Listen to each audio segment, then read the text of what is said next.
Pandava Prabhu Bhagavati Mataji, Hare Krishna, Prakash, Hare Krishna. Wonderful to see you tonight. Let's start right away. Pandava Prabhu, are you ready to give us a little bit of, it's a month of Kartik, beautiful month of Kartik. Everything what we do normally will be 100 times amplified. So Pandava Prabhu Bhagavatam Mataji, they're singing the Damodarastakam. It is just like, because it's Kartik, they're singing 100 Damodarastakams, 100 times. So imagine the benefit of everything 100 times amplified. And we're reading one verse of the beautiful Śrīmad-Bhāgavatam, we're reading 100 verses. We get that benefit. So this is the power of the month of Kartik.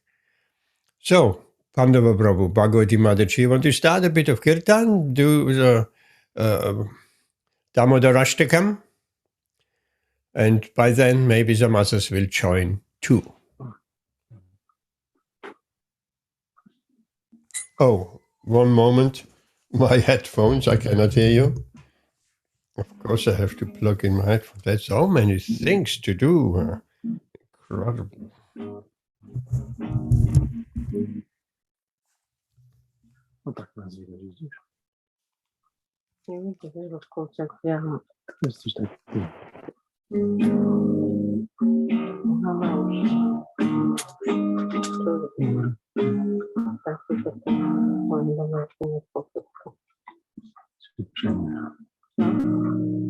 Namamishwaram Sachit Anam Rupam Lasad Kundalam Gokule Brajamanam Yashodam Biyanukaladhavanam Parameshtam Atyanta Todrutya Gopyam Rudam Tamokhun Netra Yumam Vichantam Karam Bodhayugmena Satan Kanetram Nuhushpasatam Patirekam Kakanta Sita Grivam Damodaram Bhaktivadam Iti Driksvalila Vir Ananda Kunda Svagoshami Majantam Akyapayantam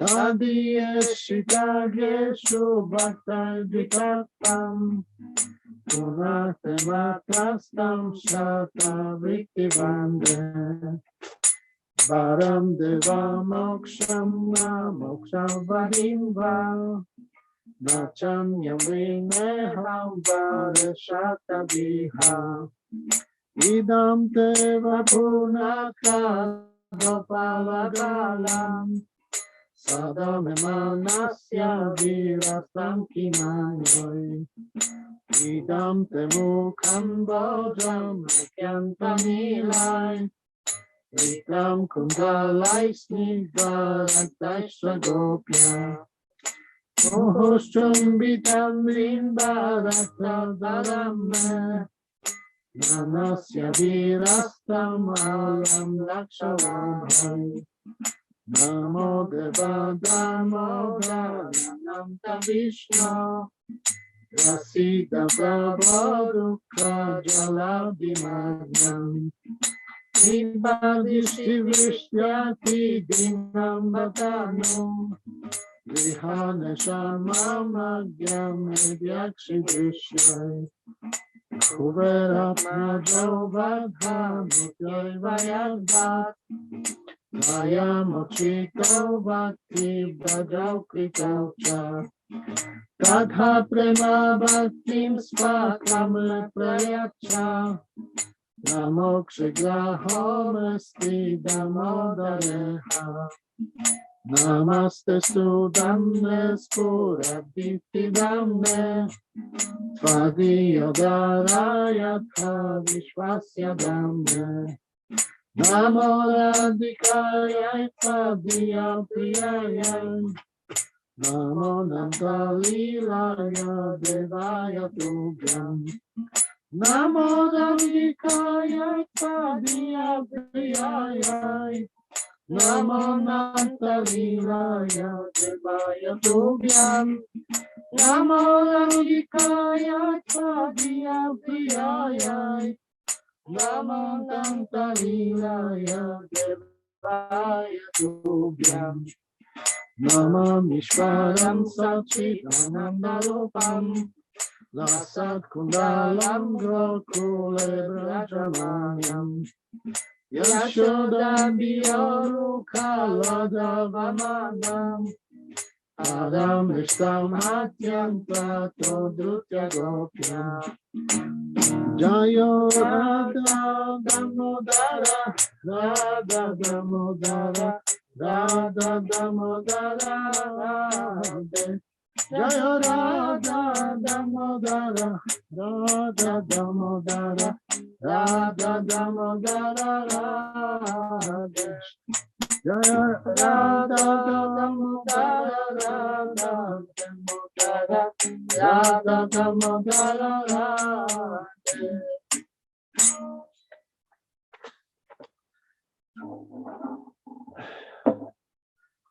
To the Supreme Lord, whose form is embodiment of eternal existence, knowledge, and bliss, whose shark-shaped earrings are swinging to and fro, who is beautifully shining in the divine realm of Gokula, who, due to the offense of breaking the pot of yogurt that his mother was turning into butter and then stealing the butter that was kept hanging from a swing, is quickly running from the wooden grinding mortar in fear of Mother Yashoda, but who has been caught from behind by her, who ran after him with greater speed. To that Supreme Lord, Sri Damodar, I offer my humble obeisances. Seeing the whipping stick in his mother's hand, he is crying and rubbing his eyes again and again with his two lotus hands. His eyes are filled with fear, and the necklace of pearls around his neck, which is marked with 3 lines like a conch shell, is shaking because of his quick breathing due to crying. To this Supreme Lord Sri Damodara, whose belly is bound not with ropes, but with his mother's pure love, I offer my humble obeisances. By such childhood pastimes as this, he is drowning the inhabitants of Gokula in pools of ecstasy, and is revealing to those devotees who are absorbed in knowledge of his supreme majesty and opulence that he is only conquered by devotees whose pure love is imbued with intimacy and is free from all conceptions of awe and reverence. With great love, I again offer my obeisances to Lord Damodar hundreds and hundreds of times. O Lord, although you are able to give all kinds of benedictions, I do not pray to you for the boon of impersonal liberation, nor the highest liberation of eternal life in Vaikuntha, nor any other boon which may be obtained by executing the 9 processes of bhakti. O Lord, I simply wish that this form of yours, as Bala Gopala in Vrindavan, may ever be manifest in my heart. For what is the use to me of any other boon besides this? O Lord, your lotus face, which is encircled by locks of soft black hair, tinged with red, is kissed again and again by Mother Yashoda, and your lips are reddish like a dimba fruit. May this beautiful vision of your lotus face be ever manifest in my heart. Thousands and thousands of other benedictions are of no use to me. O Supreme Godhead, I offer my obeisances unto you. O Damodara, O Ananta, O Vishnu, O Master, O my Lord, be pleased upon me by showering your glance of mercy upon me. Deliver this poor ignorant fool who is immersed in an ocean of worldly sorrows and become visible to my eyes. O Lord Damodar, just as the 2 sons of Kuvara, Manigriva and Nalakuvara, were delivered from the curse of Narada and made into great devotees by you, in your form as a baby, tied with rope to a wooden grinding mortar. In the same way, please give to me your own prema bhakti. I only long for this and have no desire for any kind of liberation. O Lord Damodara, I first of all offer my obeisances to the brilliantly effulgent robe which binds your belly. I then offer my obeisances to your belly, which is the abode of the entire universe. I humbly bow down to your most beloved Srimati Radharani, and I offer all obeisances to you, O the Supreme Lord, who displays unlimited pastimes. Sri Damodara ki jai. Jai.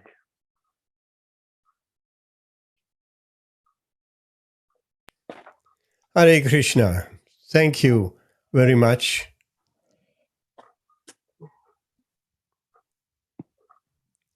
That was beautiful. Damodarastakam. Welcome, Ben. Welcome, Prakash. Pandava Brahmu Bhagavati Mataji. Varshana will come a little bit later. So,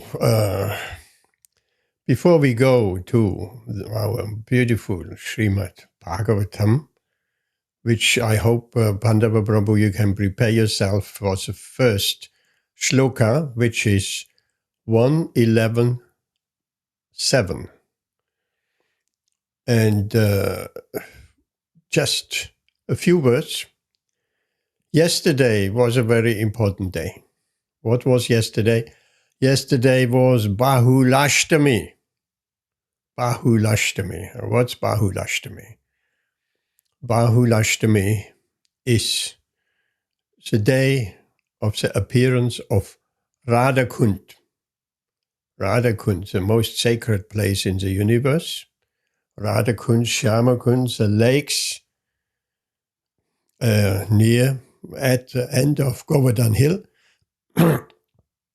So, who is, why, what, that Radha-Kund appearance is always on Bahulastami. So, what is Bahulastami all about? There is a story. Once upon a time, there was a cow called Bahula. And that cow, she had a calf, she belonged to a Brahmin, and that cow went grazing away on her daily walk, and there was a tiger suddenly. And the tiger said, well, I'm going to eat you now. Not very nice. What chance does a cow have to a tiger? So Bahula, the cow, pleaded with the tiger, please, don't eat me now. I want to go back to my calf, say goodbye, feed my calf, and I promise you, I will come back and then you can eat me. The tiger thought a little bit about, and well, this Bahula Mataji seems to be a very honest lady, mother. He said, okay, don't take too long. I'm waiting here. So she went back to her calf. And she told, with tears in her eyes, she told the calf what has happened. And the calf said, no. You won't go back. I go instead of you. Just see. What kind of children were they? They offered themselves instead of their mother as a sacrifice. So then Bahula, the cow, went to see her master, the Brahmin. They both went. The calf and Bahula went to see the Brahmin who owned the cow. And she told the whole story to the Brahmin. I went to the forest and was grazing, and there came a tiger and he wanted to eat me, and I pleaded with the tiger, please, can you just hold on? I want to go back and say goodbye to my calf, feed my calf, and then I will come and you can eat me. And the tiger agreed. Then the Brahmin immediately also said, no, no, no. I will go instead of you, and the tiger can eat me. We don't want you to be killed. So by now the calf has offered to be eaten by the tiger, and the Brahmin has offered to be eaten by the tiger. So in the end, all three went to the tiger. There they were. And all three offered themselves to be eaten by the tiger. And the tiger thought, well, that is a very interesting turn of events.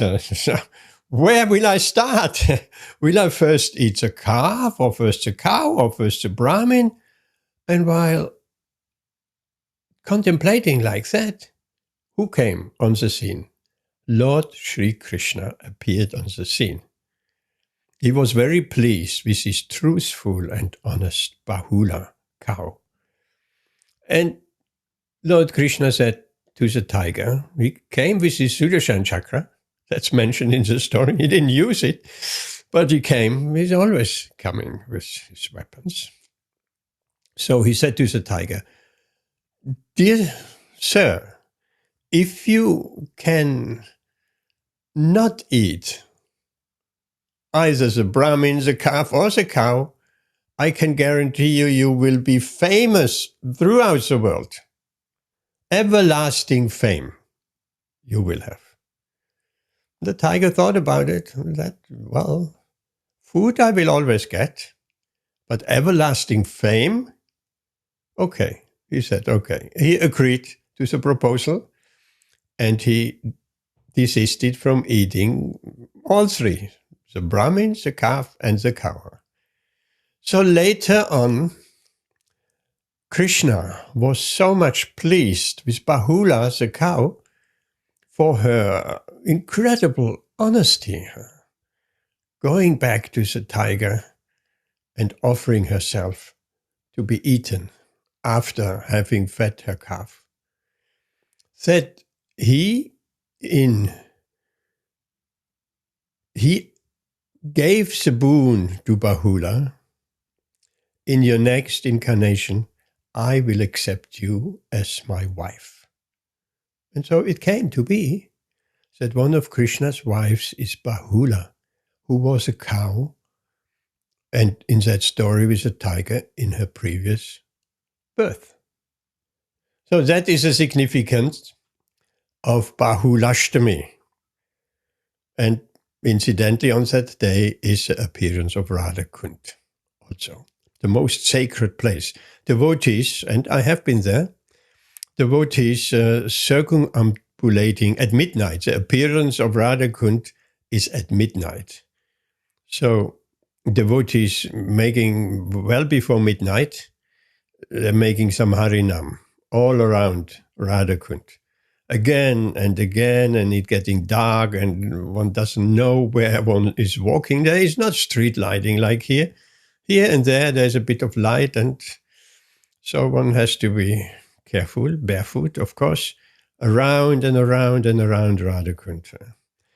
And there are many street vendors on the site selling Radha Kunda mud beads, neck beads, or some devotees even chanting on these Radha Kunda mud beads. The beads are quite small.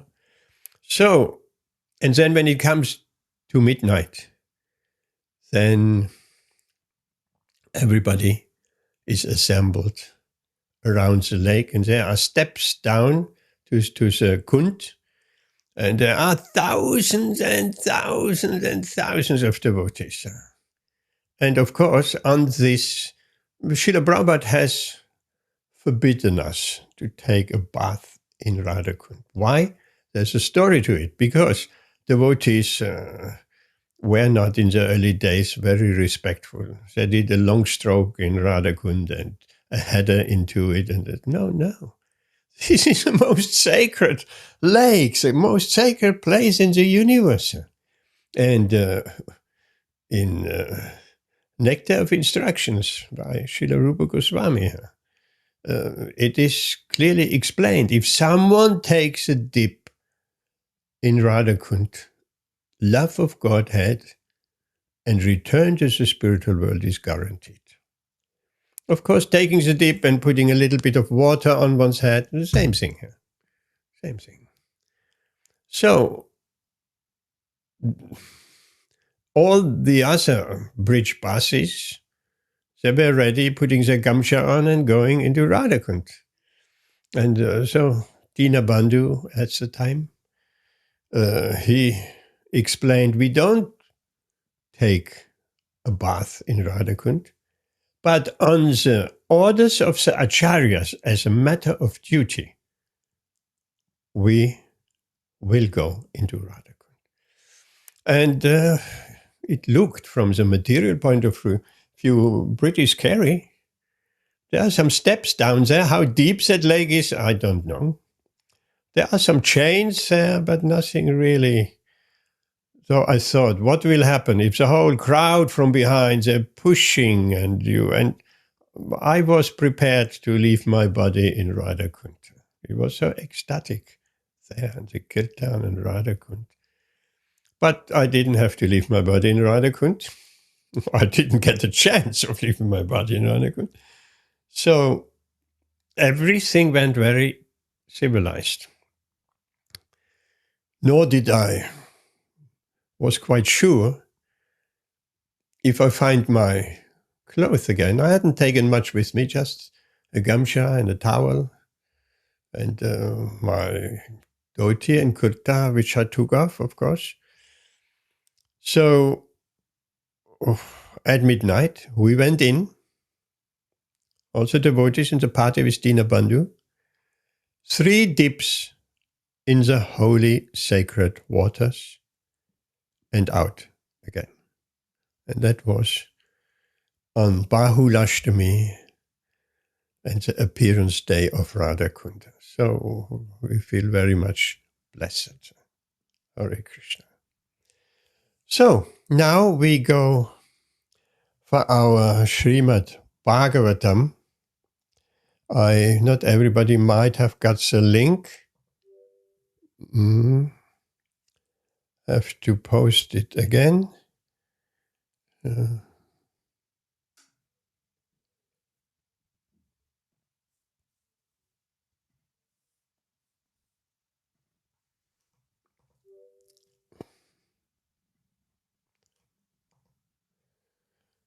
There it is, the 7th shloka of the 11th chapter in the 1st canto. And I would like to ask Pandava Prabhuji to give us a reading and a short explanation, not more than 3 minutes, 4 minutes of Short. the shloka, yes? So let's move the spotlight.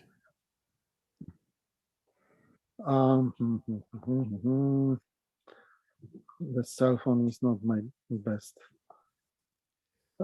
companion. Anyway, Om Namo Bhagavate Vasudevaya. Om Namo Bhagavate Vasudevaya. Om Namo Bhagavate Vasudevaya. Om Namo Bhagavate Vasudevaya. So we are reading from 1st canto, chapter 11, text number 7. So translation.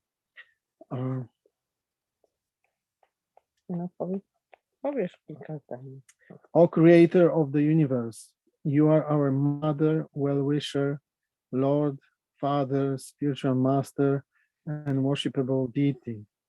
By following in your footsteps, we have become successful in every respect. We pray, therefore, that you continue to bless us with your mercy. Purport. The all-good personality of Godhead, being the creator of the universe, also plans for the good of all living beings. The good living beings are advised by the Lord to follow his good advice, and by doing so, they become successful in all spheres of life. There is no need to worship any deity but the Lord. the Lord is all powerful, and if he is satisfied by our obedience unto his lotus feet, he is competent to bestow upon us all kinds of blessings for the successful execution of both material and spiritual lives. For attaining spiritual existence, the human form is a chance for all to understand our eternal relation with God. Our relation with him is eternal. It can neither be broken nor vanquished. It may be forgotten for the time being, but it can be revived also by the grace of the Lord if we follow his injunctions, which are revealed in the scriptures of all times and all places.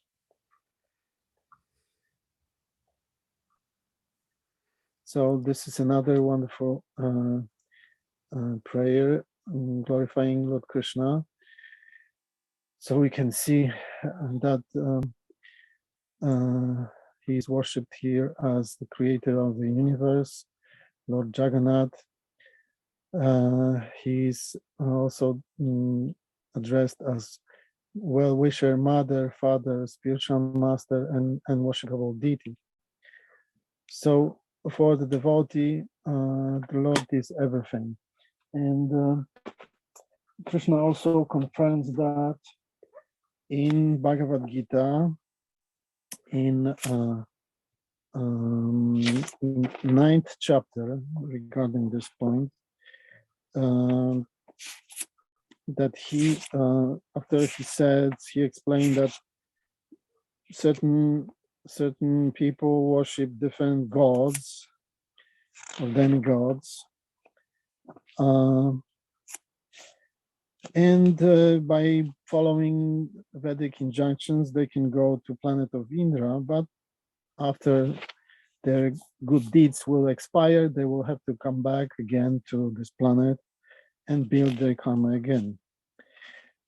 But then he says that those who worship him constantly and who are focused on him only and meditate on his form, like devotees here, he protects those devotees and offers or gives them whatever they really need. So Krishna takes care, especially for his devotees, and that's the secret of the worshiping. People are sometimes diverted to worship different objects or different deities, but then again, quite interesting and very controversial verse 9:23. I'm just kind of preparing for some meeting. That's why it looks like I'm so smart, but it's true. Then Krishna says that those who worship different other gods and with faith they give them homage, in actuality worship me, a son of Kunti, but they do it in inappropriate way.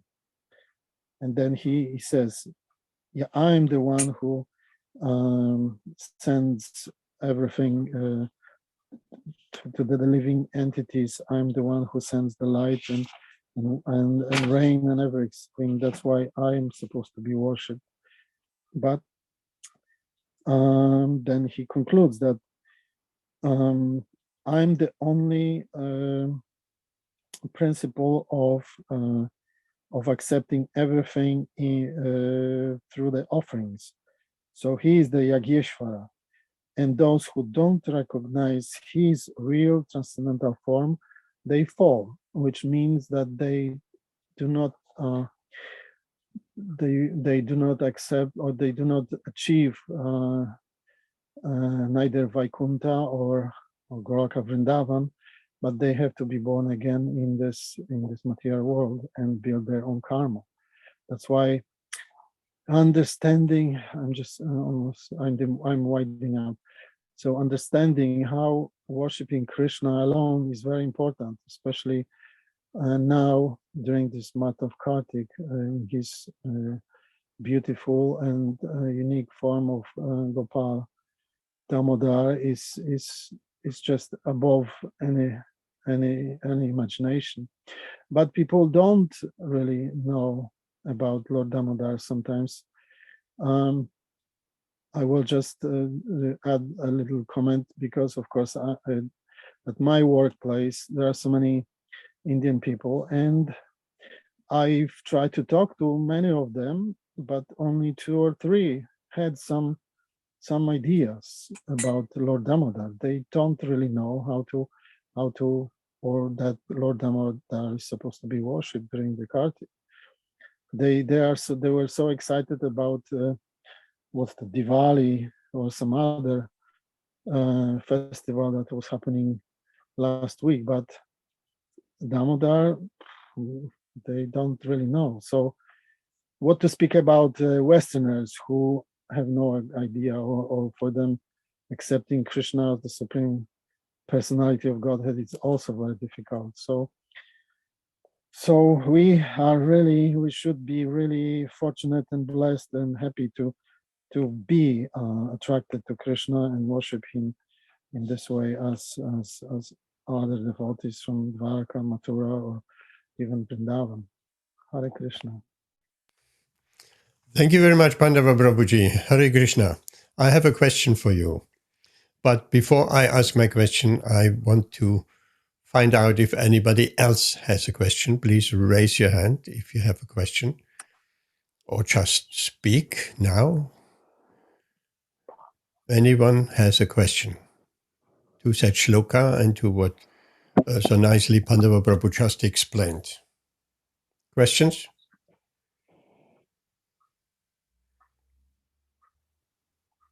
Okay, then I will ask my question. And you can think of your question in the meantime.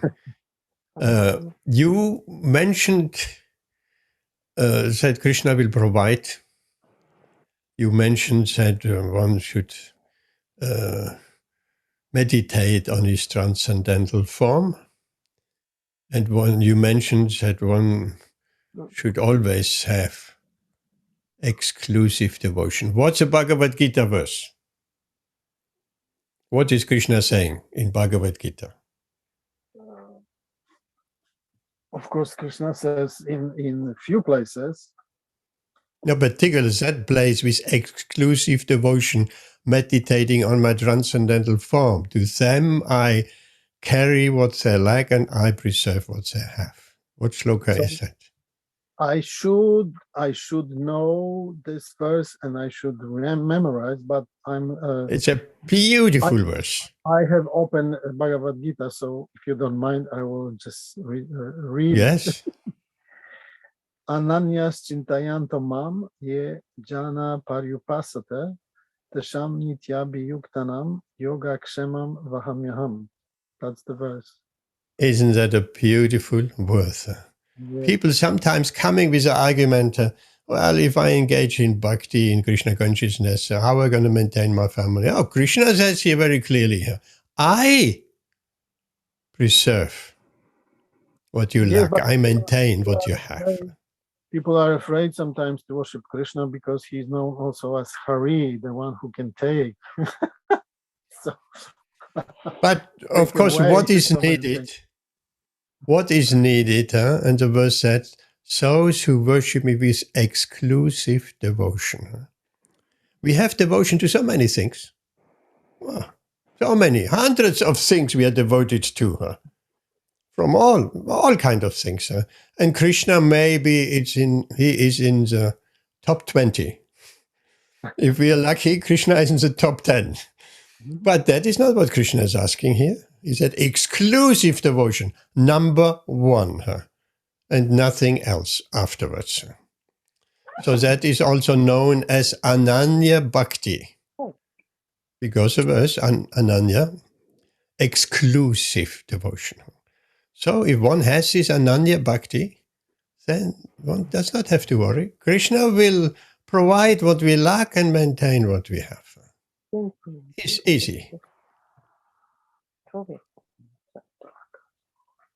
Okay.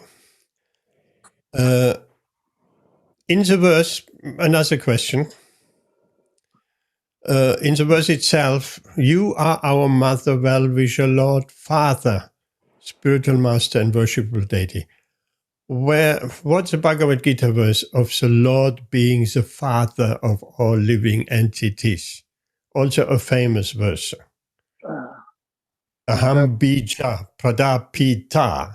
Pita hamasya jagato matadhata pitamaha Vedyam pavitram omkara rik samayajur evacha. Oh, that's a different one. Okay, explain.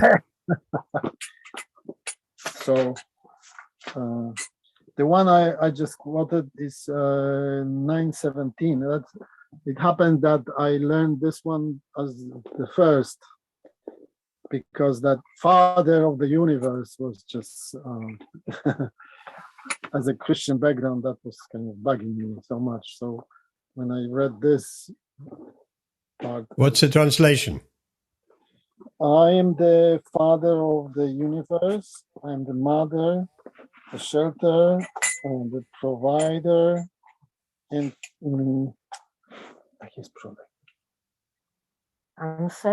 ancestor. I am the goal of the knowledge, the one who purifies, and I am the syllable Om. I am also Rig, Sama, and Yajurveda.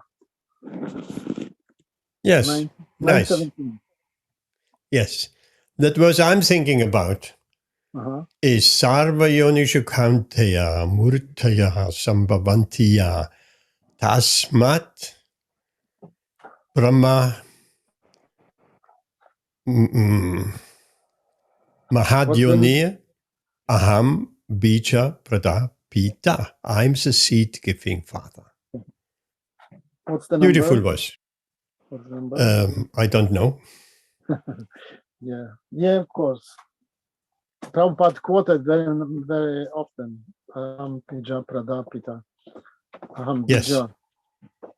Yes, very, very important verse. Okay, anyone else has a question? I don't want to hog all the questions to this shloka.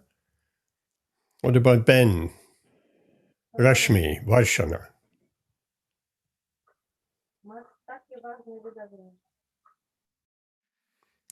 Anyone has any question to that shloka? Or everybody fully understands everything?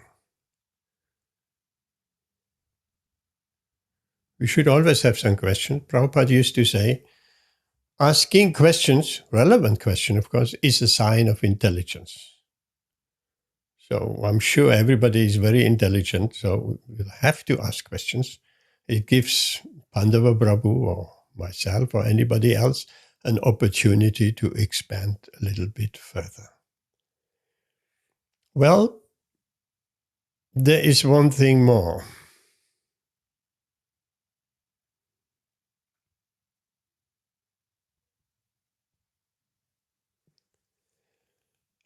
In this connection,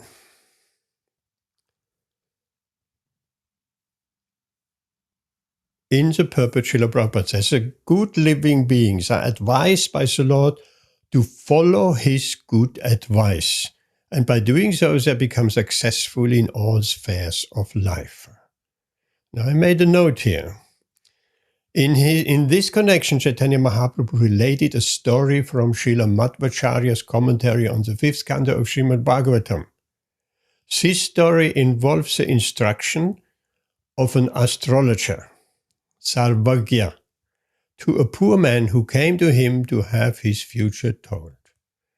When the astrologer saw the man's horoscope, he was astonished that the man was so poor and said to him, "Why are you so unhappy? From your horoscope, I can see that you have a hidden treasure left to you by your father." However, the horoscope indicated that your father could not disclose this to you because he died in a foreign place. But now you can search out the treasure and be happy. This story is cited because the living entity is suffering due to his ignorance of the hidden treasure of his Supreme Father, Krishna. Such treasure is love of Godhead, and in the Vedic scriptures, the conditioned soul is advised to find it. As stated in the Bhagavad Gita, also the conditioned soul is a son of the wealthiest personality, the supreme personality of Godhead. He does not realize it. Therefore, the Vedic literature is given to him to help him search out his father and his paternal property. So the story goes on. The astrologer further advised the poor man, don't dig on the northern side of your house to find the treasure. For if you do so, you will be attacked by a poisoned wasp, and you will be baffled in your efforts to find the treasure. Search on the eastern side, where there is actual light, which is devotional service or Krishna consciousness. On the southern side, where there are Vedic rituals. On the western side, there is mental speculation. And on the northern side, there is meditational yoga. And we know that different people are attracted to these different things. Some are attracted to the rituals, Vedic rituals, very much so, even though it is said one should not be attracted by the flowery language of the Vedas. So some people are very much into rituals. Others are into mental speculation. Others are into meditational yoga. But this is not advised to dig in these sides, only the eastern side. So the astrologer's advice should be carefully noted by everyone. If one searches for the ultimate goal by the Vedic ritualistic process, he will surely be baffled. Such a process involves the performance of rituals under the guidance of a priest who takes money in exchange for service. A man may think he will be happy by performing such rituals, but this is not true. Even if he does gain some result from them, it is only temporary. His material distresses will continue, so he will never become truly happy by following the ritualistic process. Instead, his material pangs will increase more and more. The same may be said for digging on the northern side or searching for the treasure of love of Godhead by means of meditational yoga. The perfection of this process is to think oneself one with the Supreme Lord. But this merging into the Supreme is like being swallowed by a large serpent. Sometimes a small serpent is swallowed by a larger serpent, and merging into the spiritual existence of the Supreme is analogous. Same thing. While the small serpent is searching after perfection, he is swallowed. This is spiritual suicide. Very often that is mentioned, merging, trying to merge into the Brahman, Brahmacharya. It's spiritual suicide. On the western side, there is also an impediment in the form of a yaksha, an evil spirit who protects the treasure.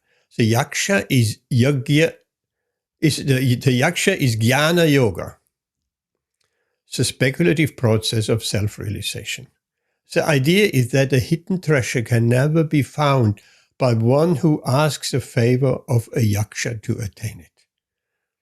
The result is that one will simply be killed.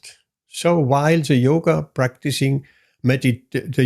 practicing meditation is like a small serpent being swallowed by the larger serpent, practicing the speculative process to attain the treasure of love of Godhead is also suicidal. The only possibility then is to search for the hidden treasure on the eastern side, which represents the process of devotional service in full Krishna consciousness. Indeed, the process of devotional service is itself the perpetual hidden treasure, and one who attains to it becomes perpetually rich. One who is poor in devotional service to Krishna is always in need of material gain. I read that again. One who is poor in devotional service to Krishna is always in need of material gain. So these things go hand in hand. Sometimes he suffers the bites of poisonous creatures and is baffled, and sometimes he follows the philosophy of monism and thereby loses his identity and is swallowed by the large serpent. It is only by abandoning all this and becoming fixed in Krishna consciousness, devotional service to the Lord, that one can actually achieve the perfection of life. So I thought that was a very nice story, because here Srila Prabhupada says in the purport, the good living beings are advised by the Lord to follow his good advice. And that good advice, what is that good advice? To take shelter of devotional service, take shelter of his lotus feet, not taking shelter of mental speculations, a ritualistic process, or meditational yoga. Hare Krishna. So, anybody else has a question to that verse before we move on? Questions?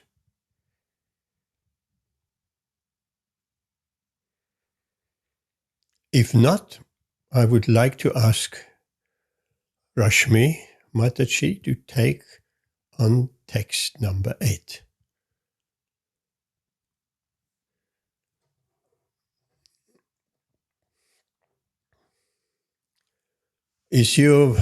Turn your video on, then I will spotlight you.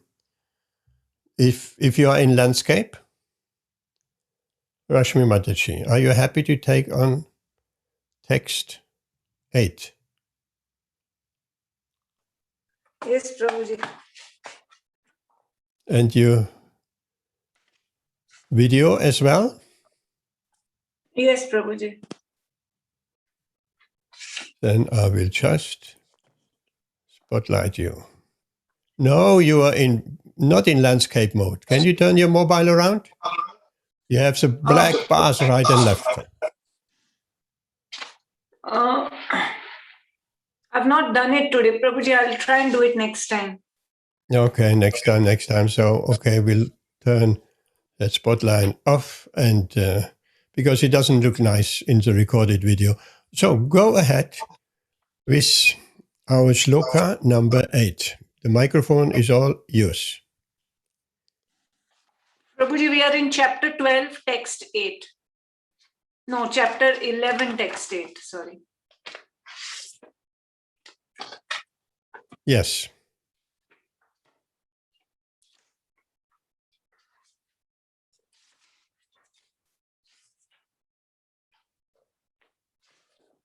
The text 8, the one which starts with aho.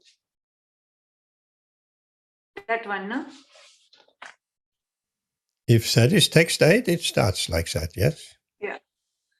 Aho sanatha bhavatasmayadvayam trevista panam api duradarshanam premasmita snigdha nirikshananam pashyema rupam tava sarva sobhagam.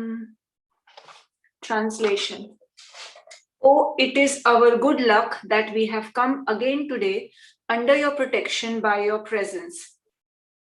For your lordship rarely visits even the denizens of heaven. Now it is possible for us to look into your smiling face, which is full of affectionate glances. We can now see your transcendental form, full of all auspiciousness, purport. The Lord in his eternal personal form can be seen only by the pure devotees. The Lord is never impersonal, but he is the supreme absolute personality of Godhead, possible to be visited by devotional service face to face, which is impossible to be done even by the denizens of higher planets. When Brahmaji and other demigods want to consult Lord Vishnu, the plenary portion of Lord Krishna, they have to wait on the shore of the ocean of milk, where Lord Vishnu is lying on white land, Śrīmad-Bhāgavatam. This ocean of milk and the Śrīmad-Bhāgavatam planet are the replica of Vaikuntha Lok within the universe.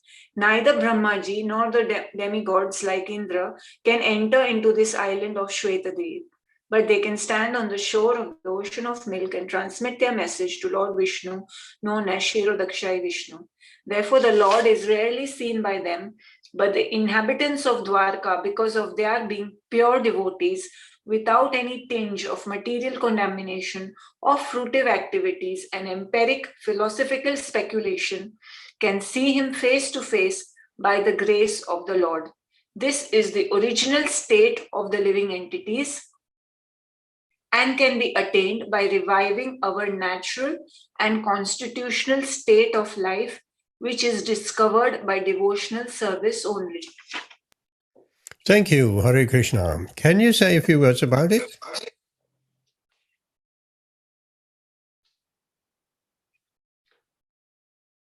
So the citizens of Dwarka are saying this to the Lord. They are saying that how auspicious it is, because the Supreme Lord,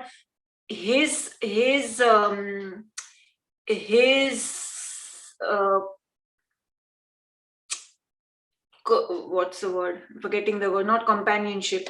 His presence cannot even be attained. Even the citizens of heaven, they also cannot see the Lord.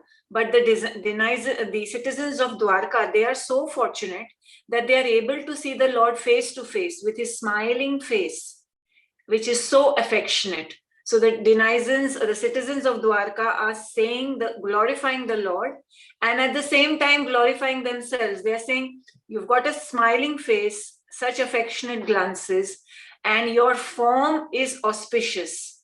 So they are indirectly also become auspicious, because only the pure devotee. So then Srila Prabhupada is explaining in the purport that only by pure transcendental loving service to Krishna can we see him face to face.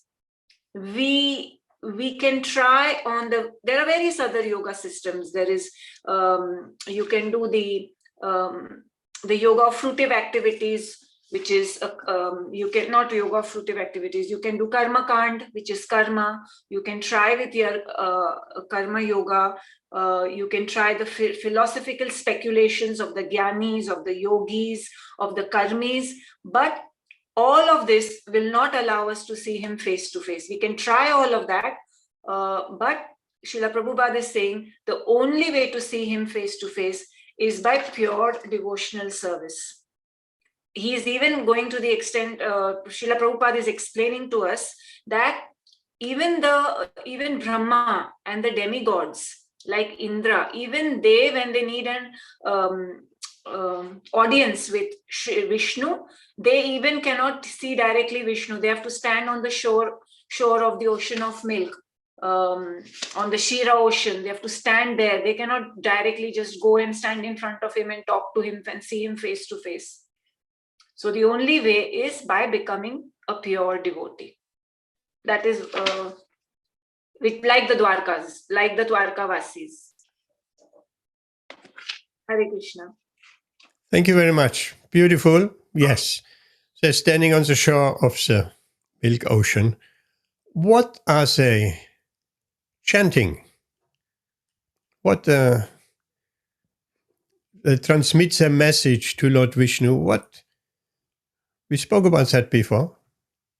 What are they chanting? What prayer are they chanting at the shore of the Milk Ocean? The standard prayer from the Rig Veda. What is it? Anyone?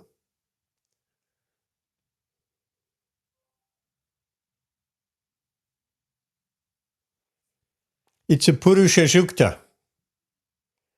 Many of the movies, Hindi movies, with all Lord Brahma and all the demigods standing on the Milk Ocean, they're chanting Om Sahasra Shirisha Purushaha Sahasrakshat Sahasrapat Sabhumim Vishvato Vritva Atyatishta Sangulam Om Purusha Evedagum Sarvam Yad Bhutam Yad Utamritat Vasyasanaha Yadanena Tirohati, and so on. Long prayer. This is a Vedic prayer from the Shruti. This is what they're chanting. Anyone has any question? Ben, what about you? Vaishana? No, Not at the moment, Prabhu. Hare Krishna. Not at the moment. Okay, so I have a question, Rashmi, for you. When in the verse itself, we have come again today under your protection. Where is Krishna promising his protection? That is an easy question.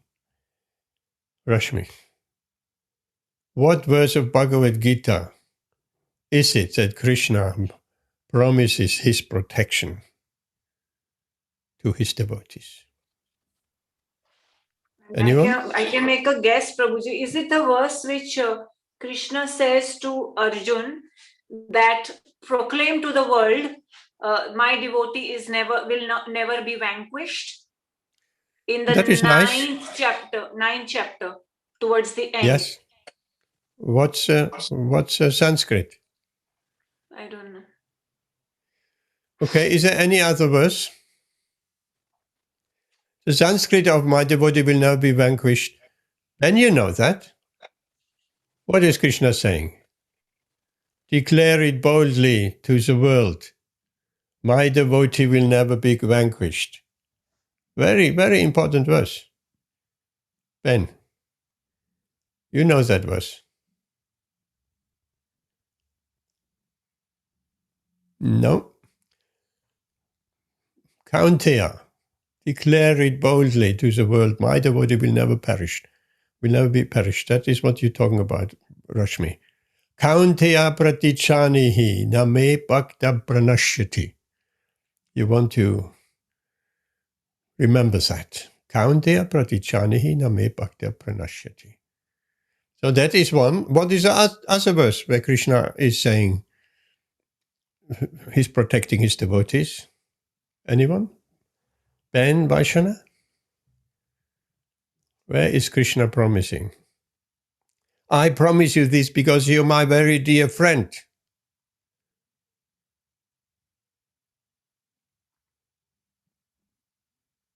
Sarvadhamam parijyajya mam ekam sharanam racha, and so on. So we have two verses where Krishna is promising his protection. Now in the verse itself, we can see your transcendental form. I mean, what are we talking about? What is can we see the Lord's transcendental? What does it mean, the Lord's transcendental form? Vaishana Mataji. What is Krishna's transcendental form?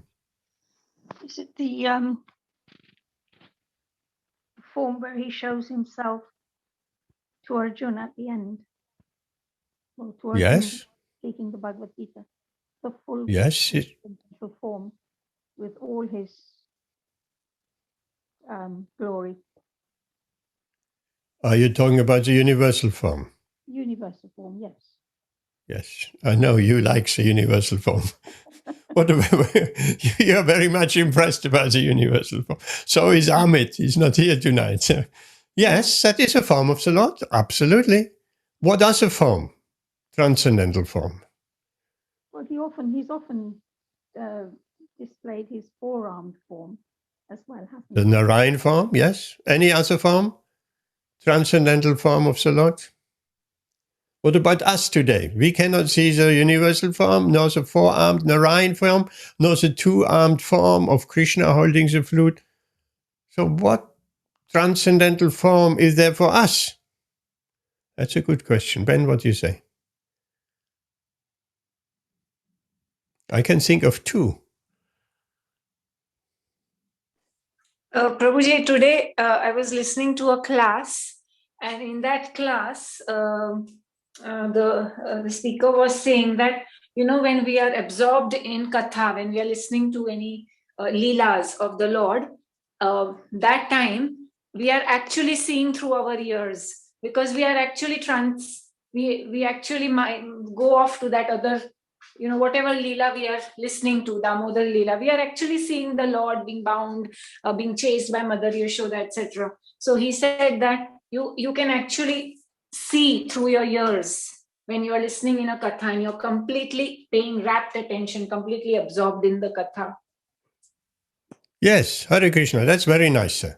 And there is a slogan coined, seeing through our ears. Yes, that's a transcendental form. The kanta is a transcendental form of the Lord. What else is a transcendental form of the Lord? What else?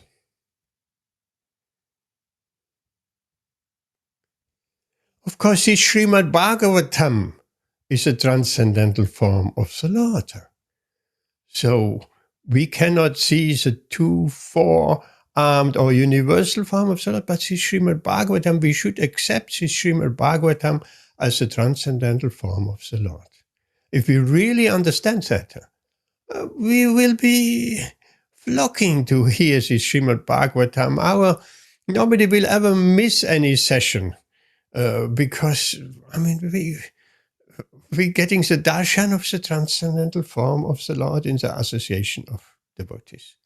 And the other transcendental... the Braj is also, the Dham is also a form of the Lord.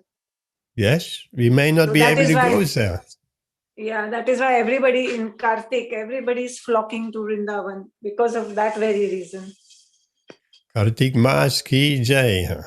But much more closer to home, this holy name is a transcendental form of the Lord. Every day we chant, I hope so, Hare Krishna, Krishna Krishna, Hare Hare, Ram, Ram, Ram, Hare Hare. That's a transcendental form of the Lord. Beautiful. So we have plenty of opportunity to see the transcendental form of the Lord. So, what else in this verse? One more point. In the purport towards the end, because of being pure devotees, the Dvarkavasis, without any tinge, unalloyed is the word, without any tinge of material contamination, of fruitive activities and empirical philosophical speculation. Now, what are these two terms of tinged with fruitive desires or philosophical speculation? Like we heard in the treasure. On the eastern side, we have to dig, not north, south, or west. So what are the terms for? If Is it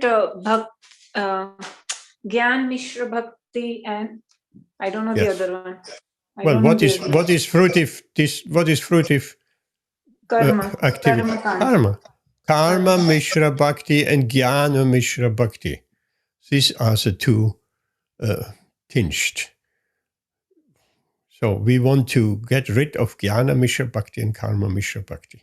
Then we come to Shuddha Bhakti, pure devotion. Hare Krishna. So, okay, if there are no other questions, let's move on to the next shloka, which is shloka 9. I would like to ask Ben to give us a reading. We haven't heard anything from you tonight. Are you there? Are you happy to give us a reading of the shloka 9? Yeah, there's no problem. Hare Krishna. Do you have a nice video we can highlight, or you rather not?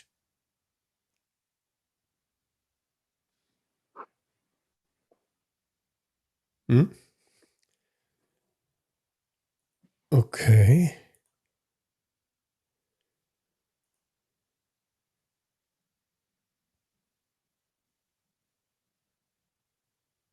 One moment. It's you. Me. Are you able to put your iPhone the other way around? Like this? Yes, that fills the whole screen, more or less. That is very nice. Oh, yes, you got a very nice video. We always want that. Once you see the recording, it fills up the whole screen. Otherwise, we have these black bars right and left. Okay, go ahead. Very nice. You're looking very blissful tonight. Hare Krishna.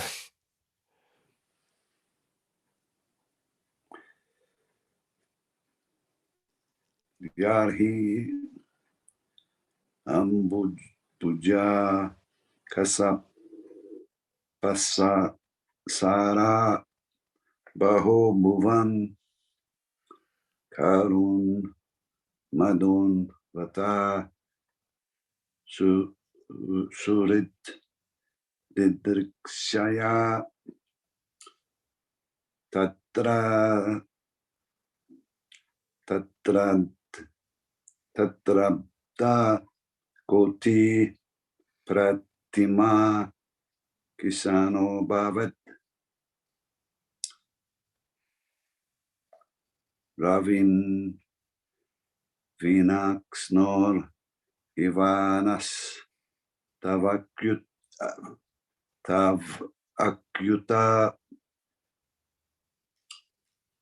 Translation.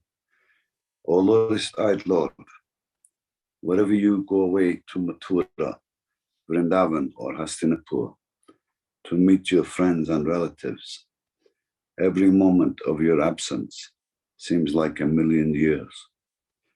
O infallible one, at that time our eyes become useless, as if bereft of sun. Purport by His Divine Grace A.C. Bhaktivedanta Swami Prabhupada. We are all proud of our material senses for making experiments to determine the existence of God. But we forget that our senses are not absolute by themselves. They can only act under certain conditions. For example, our eyes, as long as the sunshine is there, our eyes are useful to a certain extent. But in the absence of sunshine, the eyes are useless.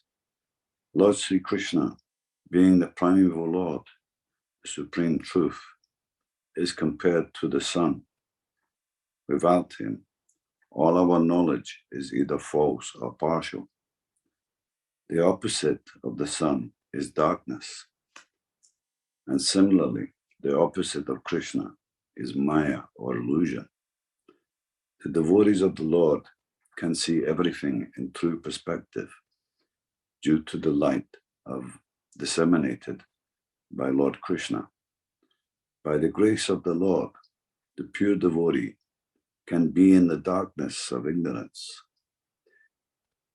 By the grace of the Lord, the pure devotee cannot be in the darkness of ignorance. Therefore, it is necessary that we must always be in the sight of Lord Krishna so that we can see both ourselves and the Lord with his different energies. As we cannot see anything in the absence of the sun, so also we cannot see anything, including our own self, without the factual presence of the Lord. Without him, all our knowledge is covered by illusion. Thank you very much, Ben. Can you say a few words about that shloka? What does come to mind?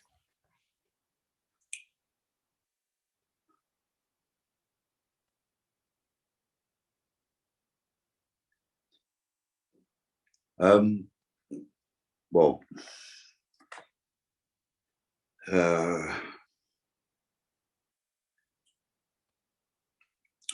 Prabhupada is making the point about how people are very proud of the materialistic senses, and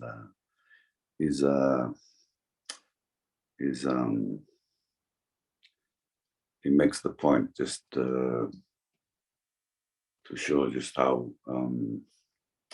imperfect they are, you know, under certain conditions, the senses are useful. He gives an example of the sense of sight, you know. In light we can see, but in darkness, you know, they're pretty much useless. So he's making the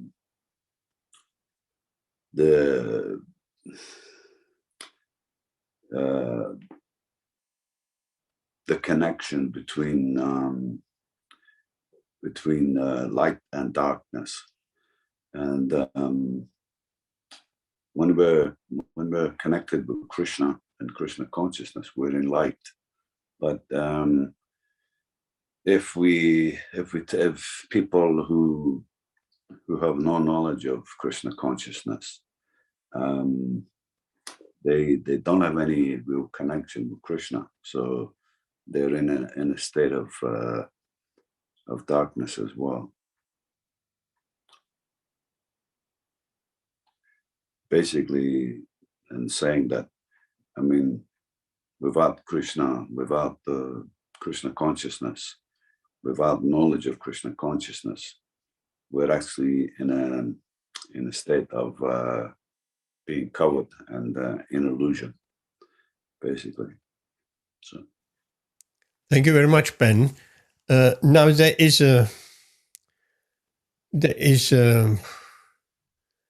what do you call it? There is a saying regarding the example of ignorance and darkness, and the sun, Krishna is the sun, in the back to Godhead. What is that slogan? Slogan is a word, yes. Godhead on one side and light. is it Godhead is light? Yes. Nescience is darkness. Where there is Godhead, there is no nescience. Yes, beautiful. Yes, yes. So that's a very, very powerful, a very powerful way of expressing that. Thank you for that. Of course, what does it mean? I made here, while you were reading, I made a highlight.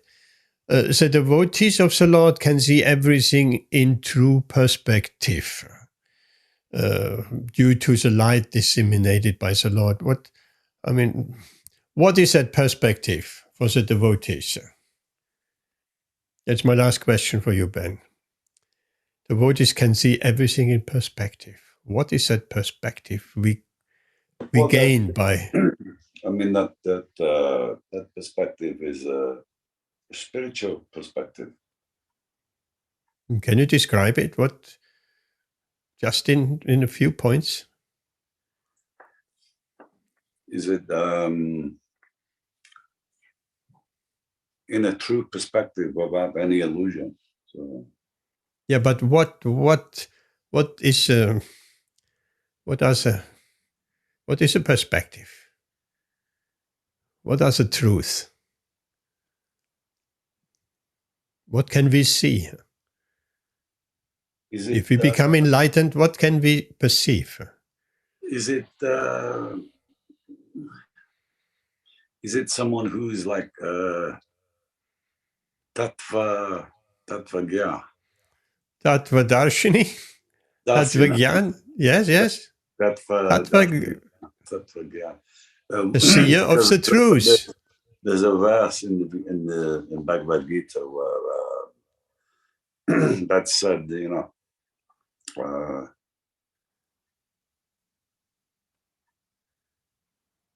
think it's this one as well, is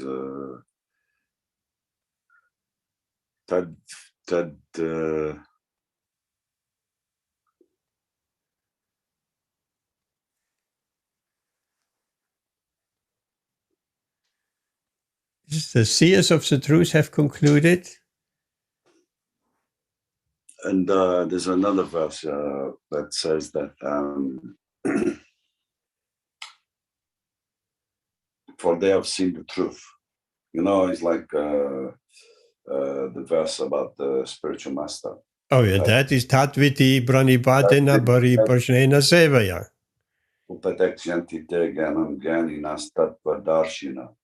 So they are Tattva Darshina, they have seen the truth. So they've seen Krishna. So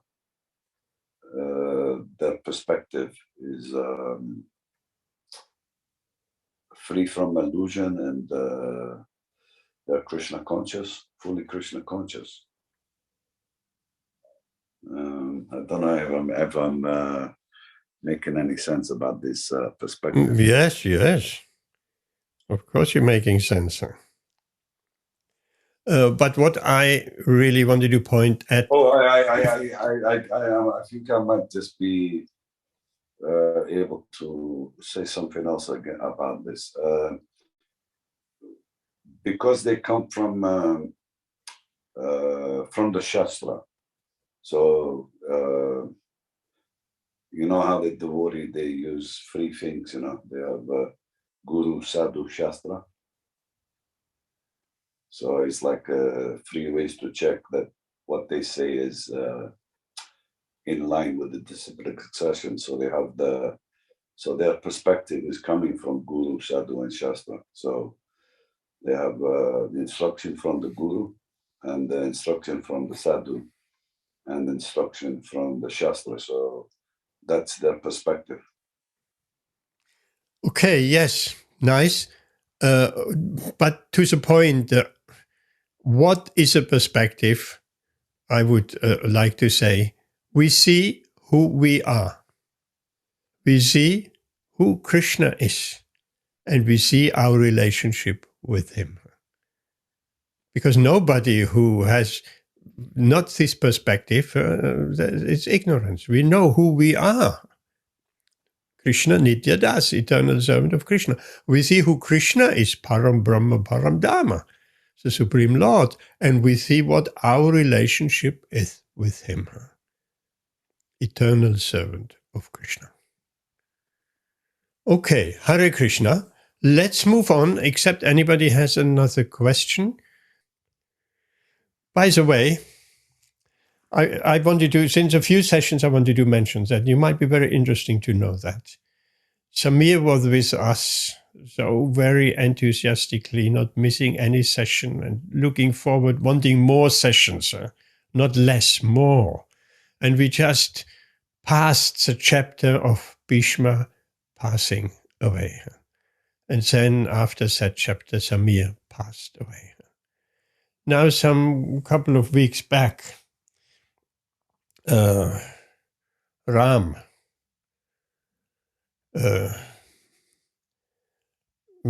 I don't know what is the relation to Samir, brother-in-law, or I don't know. Anyway, one of the family members, and Chai Shri, his wife, they phoned me and they said, can we give you some books from Samir? We're clearing out the house. We don't know what to do. And we have a big picture. I said, oh, how big? Quite big. So eventually they came, they dropped off a suitcase and a box with books and a picture. Guess what that picture is? I mean, that really touched me. What was that picture? What Samir had hanging in his living room.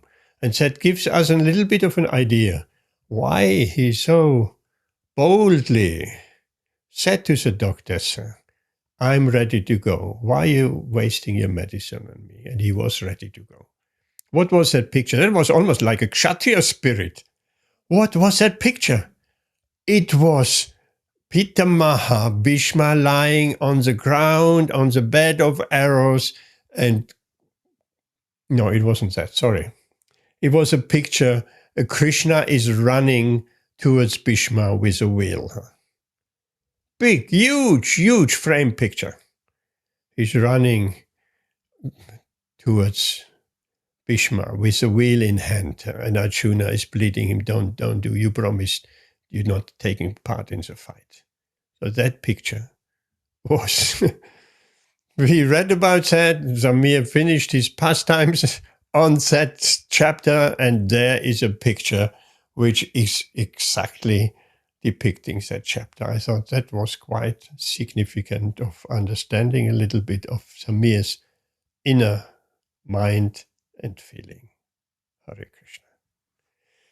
So, let's take this next verse, which is text 10 of the 11th chapter. Katam vayam nata chiro shite tvai prasanna trisht yakila tapashoshanam chivema te sundarahasa shopitam abhashyamana vadanam manoharam iti Chodirita vacha prachanam bhaktavatsala. Interesting, bhaktavatsala. Jayo bhaktavatsala Krigora Hari. So that is a word. Prachanam bhaktavatsala Shrinvano nugraham trishtya vitanvan pravishat puram. I'll have to say, Rashmi Mataji, you're reading with a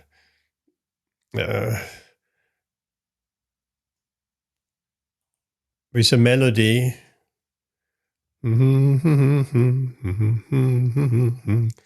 Govinda Namo Manaveti. Yes, that was very, very nice. So, translation we have here. O Master, if you live abroad all the time, then we cannot look at your attractive face, whose satisfied smiles vanquish all our sufferings. How can we exist without your presence? Upon hearing the speeches, the Lord, who is very kind to the citizens and the devotees, entered the city of Dwarka and acknowledged all their greetings by casting his transcendental glance over them.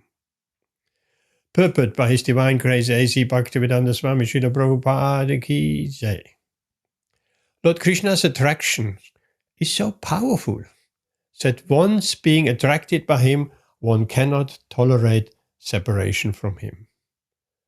Oh, that is a very, very powerful statement. And you may remember that story which Sundar Gopal told us of that newly married girl who was forbidden by her stepmother, relatives. Don't go out. You stay in the house. We go, but you stay here.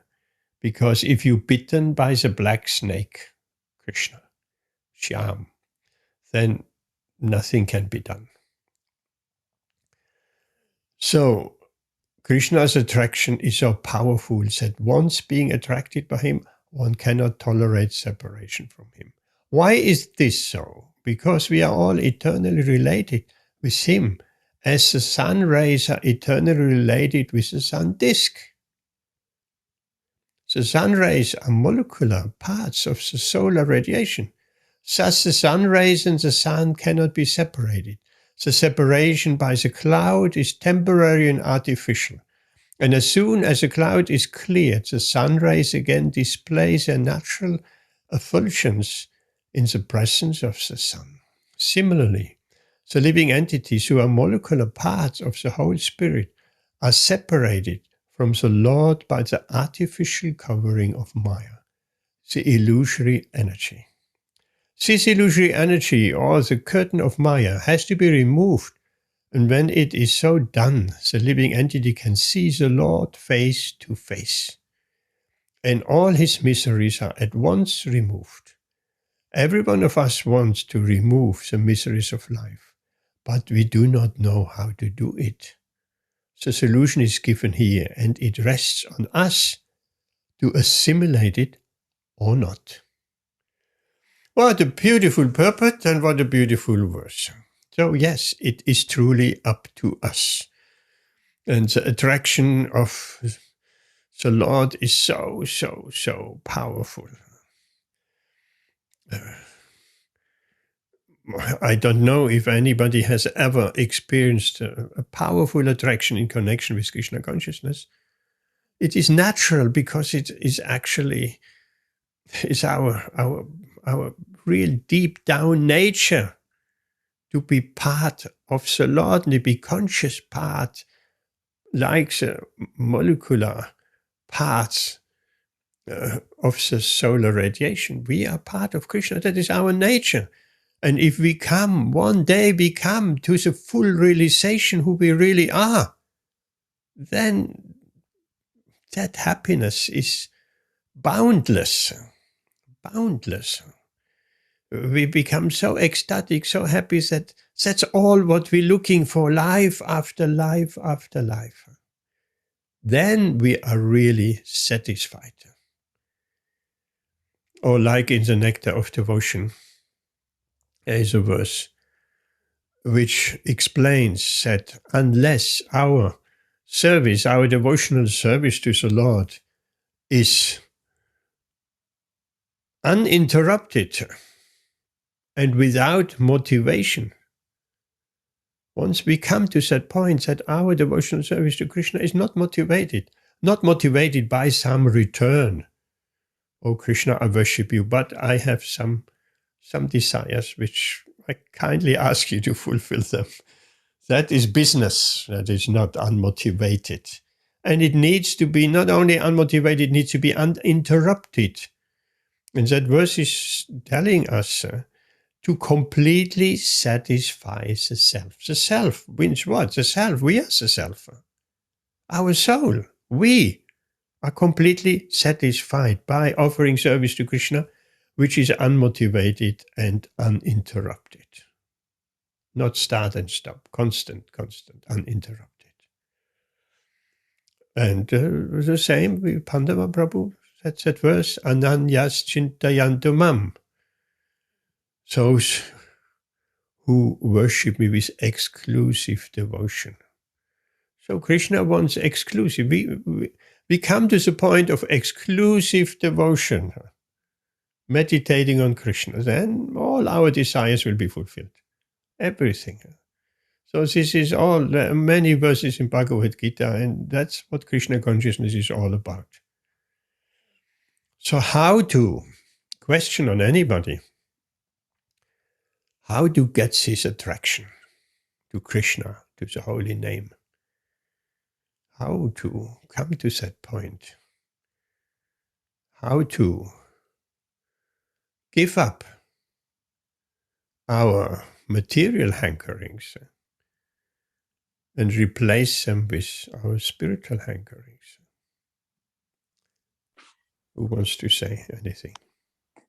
So, Prabhuji, if, when somebody has a contagious disease, Prabhupada, I think I've read it in one of his transcripts. Prabhupada was explaining that when somebody has a contagious disease like COVID, when you go and spend time with that COVID person, you will also get COVID. So similarly, when you spend time, you associate with that pure devotee, his words, with his acharan, his activities, then even you will get infected by his love for Krishna. So that way we can achieve. Yes, very important association with a pure devotee. And Shastra tells us even a moment's association with a pure devotee, all success in our life after millions and millions of lifetimes is guaranteed. And of course, the association, the sadhu sangha, which we have here, only 4 people here. Nobody else takes advantage of that. So that sadhu sangha is also very, very important. Sadhu sangha sarva shastrikaya. Lava madra sadhu sangha sarva siddhihaya. This association of devotees, all success will be guaranteed by sadhu sangha. And as you said, Rashmi, if we associate with devotees who have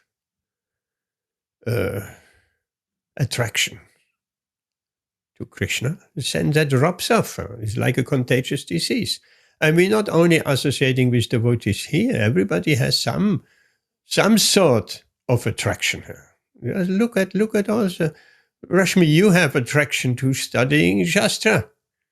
Vaishana Mataji has attraction to doing seva and cooking so many beautiful preparations for the Lord. And Ben has his own attraction to Śrīmad-Bhāgavatam and Krishna consciousness and book distribution and so on. So we all have some attraction. And if we associate amongst each other, then that drops off. We also getting inspired by other devotees. That is beautiful. So this sadhu sangha is ever so important. Poonam has been here for short. Rajesh hasn't been here tonight. So, but then she left. Perhaps this Bhagavatam is too advanced for them. But we will start off a Bhagavad Gita course on a Wednesday, perhaps as early as next Wednesday or the Wednesday after, which is on the lines of a Bhakti Shastri diploma course. We won't go in that Bhagavad Gita course through every verse of the Bhagavad Gita. No, we won't do that. We will have an overview of the Bhagavad Gita, over the chapters, and then we having key verses in the different chapters, systematically, from chapter 1, 2, 3, 4, 5.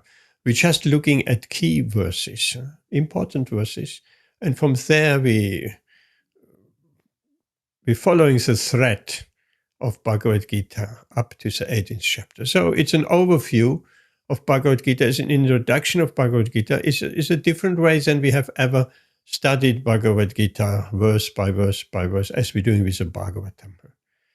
So anybody wants to join on a Wednesday, we'll announce it. It will be ready by next Wednesday. I have to prepare a little bit more. Again, this material, what will be presented will be from the Bhakti Shastri Diploma course. And there will be, from time to time, a little bit of homework involved. Fill-in exercises with blanks, which are I have some already. I didn't make them. I just took them from the Bhakti Shastri course. And fun exercises. You do it at home and then we'll compare the answers, which deepens the learning of the chapter. So why I'm saying that, I think Rajesh and Poonam and maybe Rashmi, you want to speak with them, if you get a chance to speak with them on that topic. That would be much more suitable to them, for them.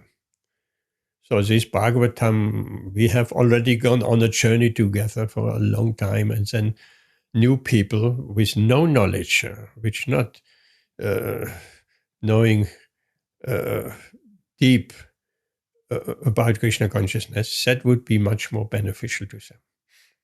Okay, I think we will not go further. We want a bit of sharing.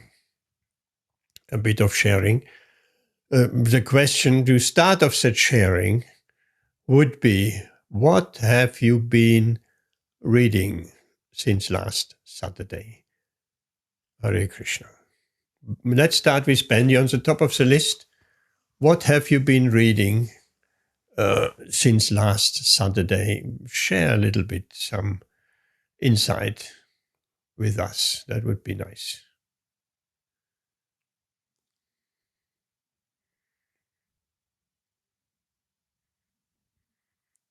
Or think about it. We'll go to Rashmi. What have you been reading? What have you been hearing in your other commitments? Hare Krishna, Prabhuji. The classes are stopped now, Prabhuji, because Mataji has gone to Vrindavan. So, but I have been reading Gopi Geet, and I'm really, really enjoying it. Gopi Geet, it's very beautiful. When the gopis... Besides the beautifulness of Gopi Geet, what is a practical message you're taking from that? I have not taken any practical message. I cannot relate, but when I read it and when I sing, when I'm trying to learn how to sing it, it's very nice. I can just imagine the mood of the gopis. It's very overwhelming. I have never understood how somebody can be in so much separation.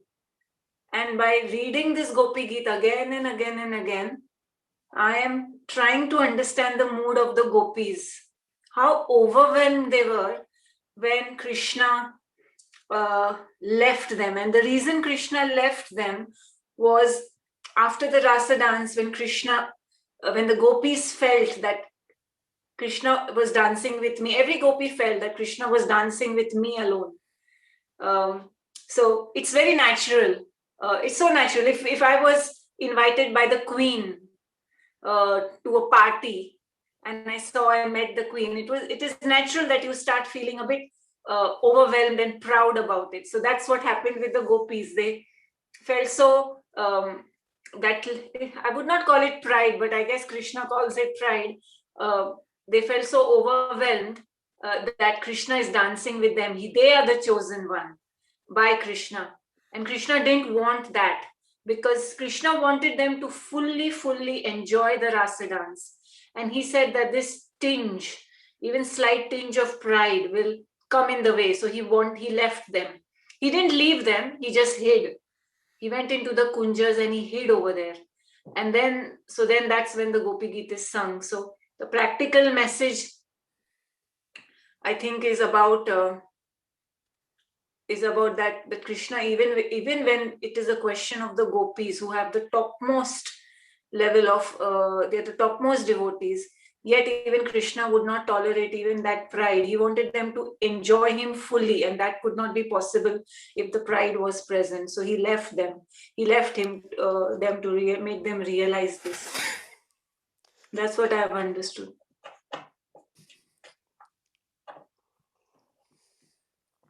And it starts, Yes, the verse actually starts with the beautiful thing which I have realized, and I am absolutely awestruck with Vrindavan. For me, that place is, even going back to Vaikuntha, I would rather stay back and go to Vrindavan.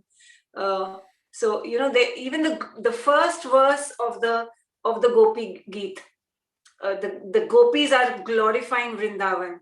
It goes like this. Jaite te diham janmana vraja sharat indira. So basically, jaite te diham janmana vraja. So all glories to the land of Vrindavan, where you have taken birth.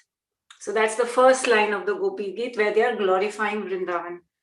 So I've heard that in the Krishna Balaram temple in Vrindavan, Mataji was telling us that every evening they sing the entire Gopi Geet just before they do the Damodarastakam. Hare Krishna, thank you very much for sharing that. Yes, I mean, you mentioned a practical implication that to understand the mood of the gopis, that's not an easy thing, because we are so far away.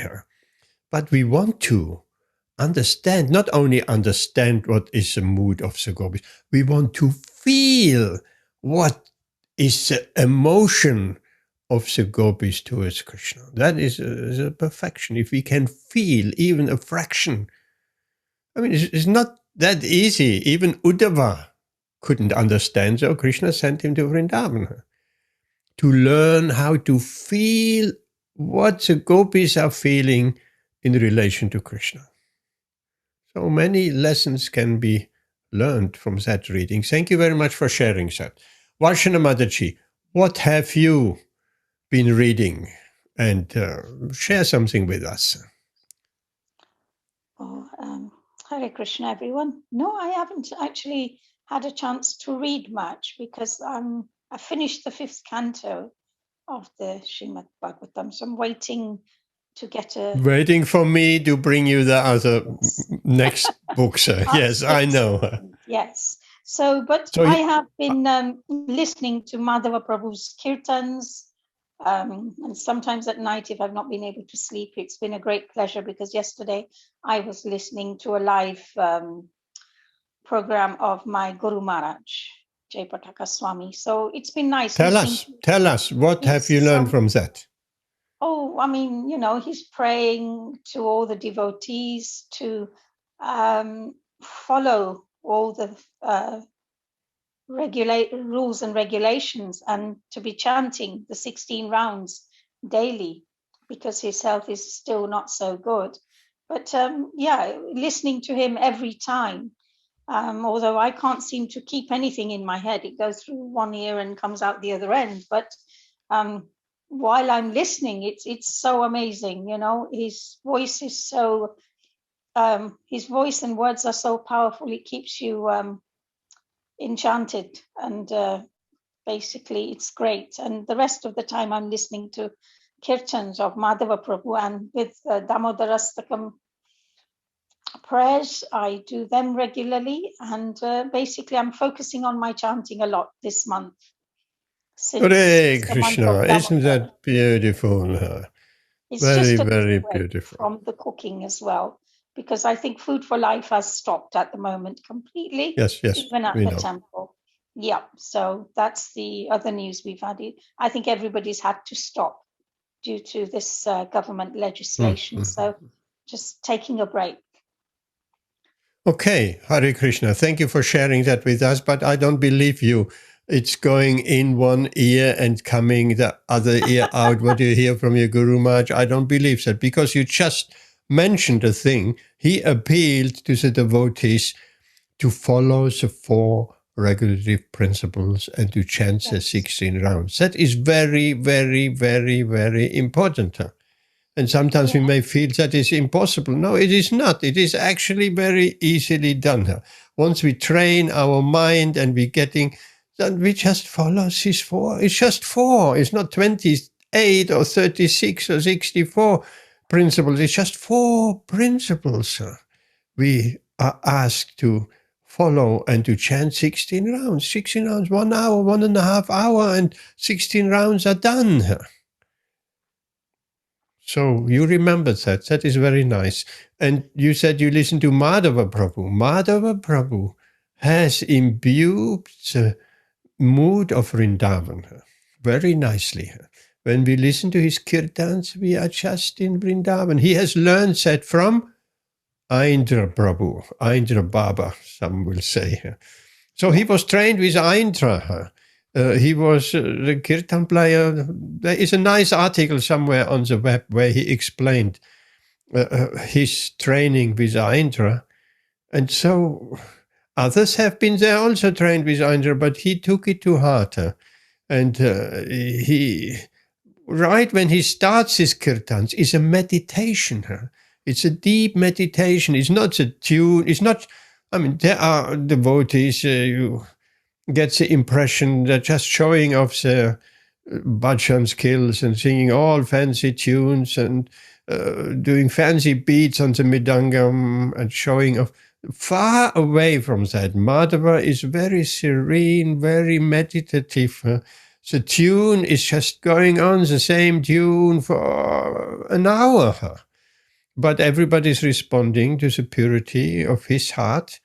And simple tune, simple melody, but it's not, like there's a saying, it's a singer, not the song. Because sometimes we say, oh, that's a very nice song you're singing here. No, it's a singer, not the song. It's a person who does a bhajan. That is important. The bhajan, of course, is nice, but how are we performing the bhajan?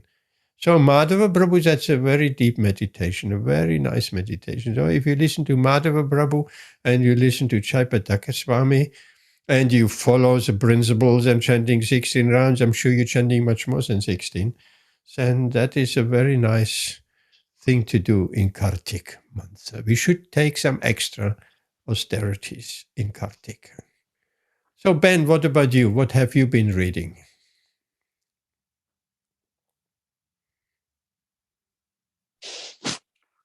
Well, normally I try to read ahead what we're reading in the Bhagavatam. You know, I try to read ahead a little bit. I do that too. In Bhagavatam.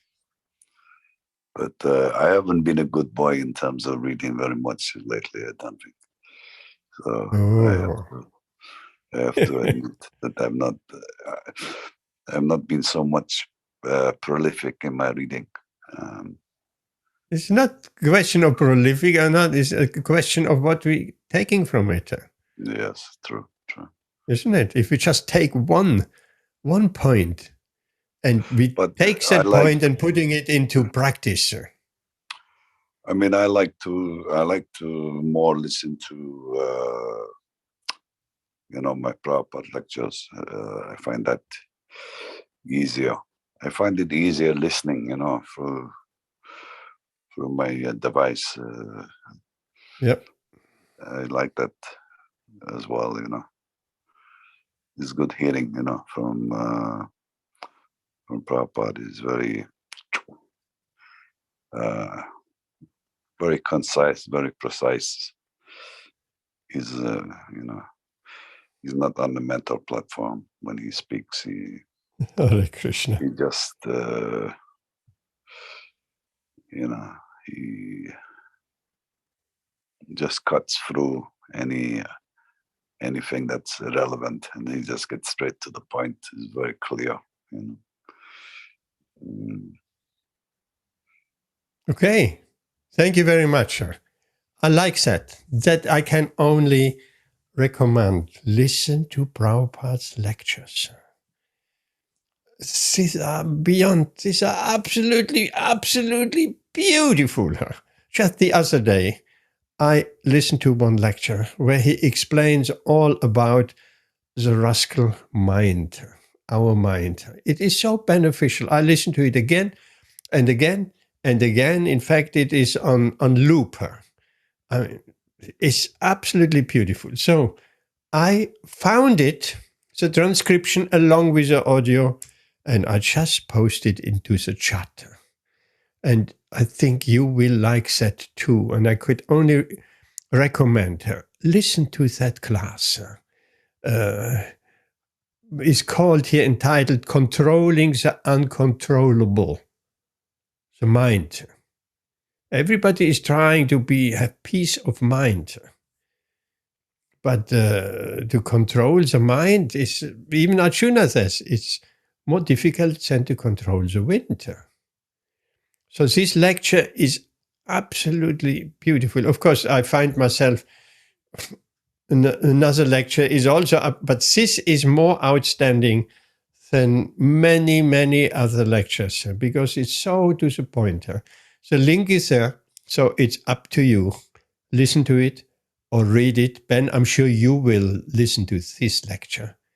It is absolutely beautiful. And I think it was done in Bombay. And let me know next week. Or is it just me who really likes to hear it over and over and over again? Because it's so relevant points in very simple language and simple explained all about the mind. And it's impossible. And Prabhupada speaks about some people want to empty the mind. It's not possible to empty the mind. And Srila Prabhupada says, if we empty the mind and have nothing in our minds, then we are dead. Nowhere at any time is it possible to empty the mind. There's always something there, some desires, and the mind is, of course, restless, chanchala. And one moment he accepts one thing, and the next moment he rejects the very same thing. So, as Krishna explains in Bhagavad Gita, the mind is either our best friend or our worst enemy. As we make progress in Krishna consciousness by chanting and reading and association of devotees, that's our devotional service. By doing so, the mind becomes controlled little by little, more and more and more. And then the mind becomes actually friend. The mind is just projecting pictures throughout the day. Instead of pictures from this material world, the mind is just projecting beautiful. I mean, Rashmi, you spoke about the gopis' separation from Krishna. I looked for that. I cannot find it on the quick. There is a beautiful picture. I mean, that comes always into my mind. It's a kind of in a reddish color. I think it's done by Shyamarani. Krishna stands quite in a distance in the forest, and the gopis are just, their saris are flying, and they're just, that very scene where Krishna left the gopis, which you described, Rashmi, is depicted in this beautiful painting. I will forward you that at one point. I have to look for it. Prabhuji, that the book, Gopi Geet book, Srila Narayan Swami's Goswami's Yes. his translation into English. That has also got very nice pictures. He has just done entire commentary on each verse, but the pictures are very, very beautiful. I don't know where he's got the paintings from. Very beautiful. Well, many of these paintings will be from that very same Shyamarani I was just talking about, or Yadurani. She's also known as Yadurani, a very senior devotee and artist who has become so good. Remember that picture we sent out in our invitation for the talk with Sundar Gopal, with Krishna playing the flute next to Radharani, the gopis all around. This is Shyamarani's, Yadurani's recent painting. So many beautiful paintings. So, but what I'm trying to say, if we absorb our mind in Krishna a little bit more, and particularly now in the month of Kartik, when we chant our rounds, these pictures will be there. And like Dina Bandhu Prabhu used to say, it will be just like a slideshow. Yes, that is wanted. That the mind is generating this kind of pictures, and not pictures from this material world. Pictures from the TV, pictures from the news, pictures from the billboards, or whatever. These pictures is just a disturbance. And then we gaining attraction more and more and more. I mean, how beautiful is that? We're chanting our rounds, we're closing our eyes, and all these beautiful pictures coming. And we, not only the pictures, we getting the feeling also, the emotions, bit by bit. That is wanted. Hare Krishna. So, anything else we coming to the end of our evening? Yes? Anyone wants to say anything? Concluding words? Are you going to do anything special program for next Saturday for Diwali? Anything special on our program? When is actually Diwali day? The actual Diwali day is the 4th of November. Which week then? Thursday. Thursday. And Govardhan Puja. Yeah. Thursday is Diwali day, Lord Ram's entrance into Ayodhya. Then 5th is Friday is Govardhan Puja and Go Puja. Yeah. And then I think, yeah. What's the 6th then? Anything? No, nothing. Yeah, there's something on Saturday also, but I can't remember. But the main two things is Thursday and Friday, na? Diwali day and Govardhan Puja. Yes, of course, we will do something.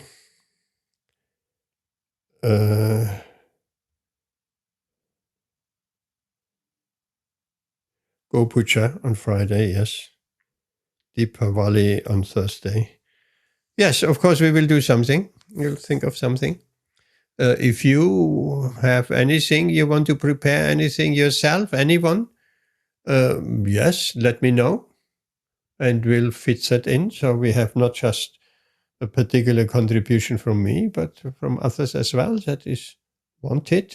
I mean, I would like to, since a long time, that was my desire to share with you the story. I mean, we're speaking of Govardhan Puja, the story of Lord Chaitanya and Raghunath Das Goswami from Chaitanya Charitamrita. We can read a few verses. We can speak a little bit about it, because Lord Chaitanya received the Govardhan Shila. And then he kept it always very close to him. It's described his stone from Govardhan Hill was always wet with tears from Lord Chaitanya. And he kept it and touched it and smelled it and put it on his head and so on.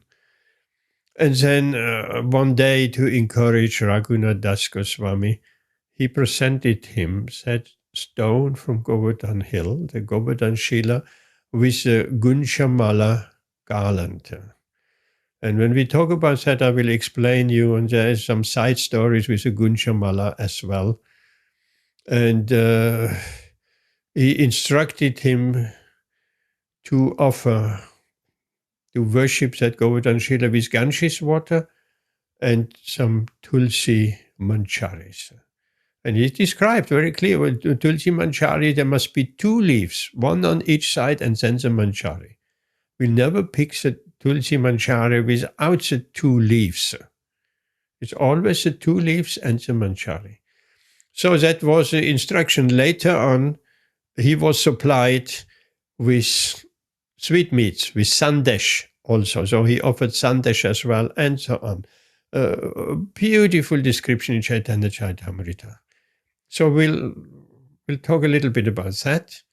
Again, if anybody else you want to talk about Lord Ram coming back to Ayodhya and all the Dipas are there, yes, you have something or read a little bit something, or about Govardhan Puja, you're most welcome. Let me know. If anybody, of course, we can do all spontaneously, but if anybody wants to prepare anything a little bit longer, let me know, and that will be very nice. That's not just me prepare something, or maybe, Ben, you want to hear a class from Srila Prabhupada about Govardhan Puja, and then relate that to us. Vashana, your microphone is on. What do you have to say? Yes, you've got me excited. You used the word prepare, and it lengthened, prepare. So that reminded me of my Govardhan Hill. Reminded you of what? Govardhan Hill. Yes. Yeah. Are you going to make a Govardhan Hill? Yes. Yes, prepare. So, well, maybe we'll think of something and see what we can do. Yes, please come up with something. Yes. I have plenty of stories, sir, of around Govardhan Hill and the Annakutta ceremony, and we got lost around Govardhan Hill, and we joined up with some other devotees then, and it was just absolutely beautiful and transcendental. So many things. Okay, here we stop on that note. Thank you very much for being here. Why don't you do, I know Chaitanya Mahaprabhu's, but what you were saying, but rather than doing that, reading about Chaitanya Mahaprabhu's Leela, why don't you take us around Govardhan Hill? You take us around, you had made a diary of each spot on Govardhan Hill which you visited. That would be so nice to just go around Vrindavan. We can do that also. I'm sure it is not that lengthy. There is a little bit something somewhere. I will have to find it. I know where it's on our website, prasadam.org.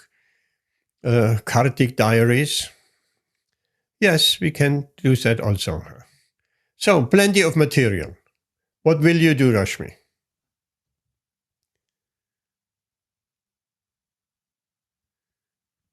I'll find something on the Govardhan Parikrama. Yes. The Prabhuji had given me a map. The Prabhuji from Leicester, who lives in that little temple where with the deities of Radha Rani's hair being combed by Krishna and holding. That will be nice. That will be very nice. He gave you a little booklet, right? He gave me a booklet, and he also gave me the map. He gave me his personal map. Okay, so you pick a place which you want to speak about. I will find that booklet, and I will try and narrate in my own words the stories from that. Yes, book. that will be very nice. Magazine. He used to write that magazine, so I'll try and find that. Yes, I can do that, Prabhuji. Okay. So that your contribution is already done. I mean, this place is very significant. Right next to Kushum Sarovar. Okay, here we stop. Ben, what will you prepare?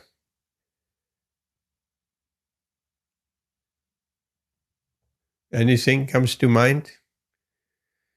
So, Rashmi, we have something from... I think that's a good idea for me to listen to one of Prabhupada's lecture about Govardhan. Yes, I'm sure there is a lecture. Prabhupadvani.org, you will find there is a lecture about Govardhan Puja lecture. I'm sure there is, there must be. So something like that. When is it going to happen? Say again, Rashmi, Friday. This coming Friday. Yes. Prabhuji, we can just do it as part of our Saturday program, no? Oh yeah, we will. But We will do it on Saturday. So it'll be next Saturday now. Yes. So there won't be any Bhagavatam class. I think we have enough material to speak about Govardhan Leela and Ram, Lord Ram coming back to Ayodhya. Usually the Vaishnavas, the Govardhan Puja is more prominent because they are Krishna Bhaktas. But I'm sure we have some Ram Bhaktas here as well. Okay, so we'll have our roles. It will be very exciting, quite different things. A lecture in your own words, and I'll tell a story also, or two or three. And Rashmi as a story of where Krishna braided Radharani's hair, and from the booklet of the Scottish devotees. If you find their names, I forgot their names, Mataji and him, forgot their names. But I remember that little temple very, very well. In fact, I do believe so. Before, yes, I think I do believe so. That would be interesting to find out. Before these Scottish devotees took over the temple, because they took over the temple that was given by an Babaji, by an old Babaji who was looking after the deities in that temple next to Kushum Sarovar for a long time.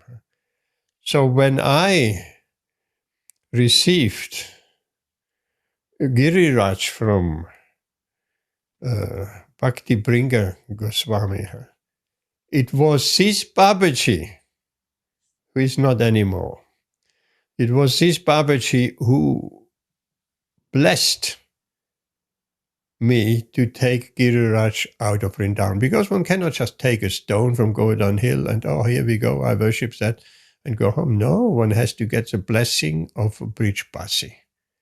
So Bhakti Bringer Govinda, or Govinda Maharaj, he is known, he knew, he himself got for his Giriraj the blessings of that Babaji.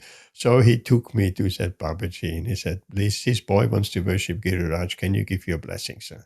And he put his hand on my head and said, yes, yes, yes. And then Govinda Maharaj said, give some dakshin to him and whatever I had. And it was very beautiful. And Prabhuji, that devotee place. in that temple, Yes. devotee in the temple who looks after now for many, many years, he actually knew you because he's from Leicester. He's Scottish, but he used to live in Leicester. So he knew you. Well, when I said I Leicester, don't remember. his eyes, he was very happy. And then I'm sure I somehow when I'd been there, I'd given you his contact email or something.